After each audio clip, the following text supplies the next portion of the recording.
Season 2, Episode 7, The King is Dead. It's pretty obvious that this entire episode is paying homage to the amazing Rodgers and Hammerstein's play The King and I. And yes, I do geek out every time I watch this episode. Unfortunately, by the end, Peter has obliterated the original story for some over-the-top sci-fi hot mess. Still, there is some good stuff all throughout this episode. Stop it! Stop clapping right now! What's wrong with you? These people shouldn't be encouraged. They should be punished. That man has committed murder here this evening, and the victim's name is Theodore. Hey, some of our greatest actors started in news, like Sean Penn. Today's weather calls for breezy skies and sun, and there's gonna be a... Get that camera out of my face!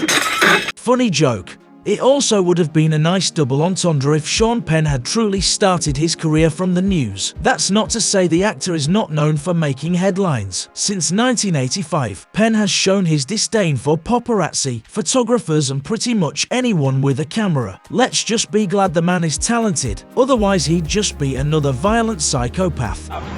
Get up! Get the f*** out!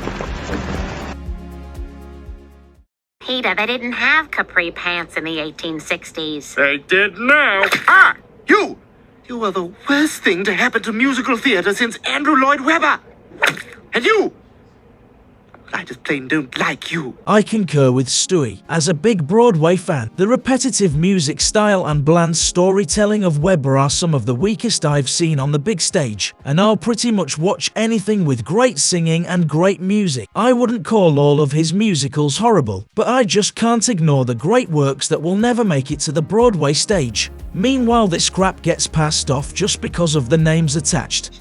That man has committed murder here this evening, and the victim's name is Theodore. Love Tim Rice though, and I'd argue with anyone that Webber would be nothing without him.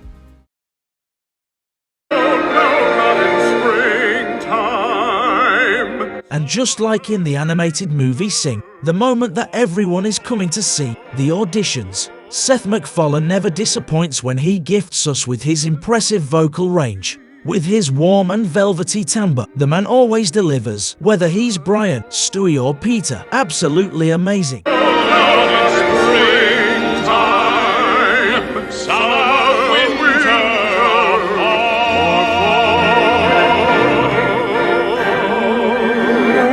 could I leave you.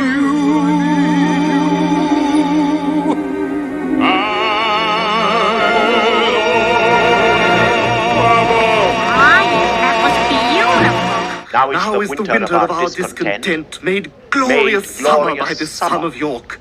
And all Why this... don't you sing Itsy Bitsy Spider? How dare you reduce my finely hewn thespian stylings to mere Mother Gooseries? You know, Mother, as First Lady of the American stage, Helen Hayes once said, I'm going to kill you. Marshall, Will, and Holly ran a routine expedition. Met the great earthquake ever known. High on the rapids, it struck their tiny raft. And plunged them down 1,000 feet below to the land of the lost. One quick thing. When looking at the audience turnout of the show, everyone in the crowd is someone from an early Season 1 or Season 2 episode. This was likely due to save production resources and keep the animation simple. Just like any other popular animated show, you notice the earlier years look much different than the later ones, and for good reason. French toast. I just made a few creative changes to the recipe. I think it's a lot better now. Oh, this is your idea of a joke. You must write for Leno. Oh, you know, it is so fashionable to take a shot at Jay Leno. Look, the fact is the man is out there every bloody night with fresh material and is charming. Perhaps I'll skip the stage and go directly to films. Hello? What is that on your ear? Is that hair gel? Yeah. Oh, great, because I can use some. No, don't. I just ran out.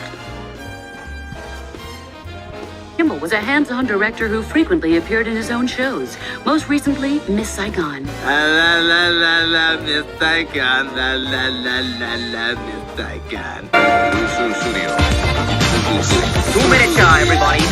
with it.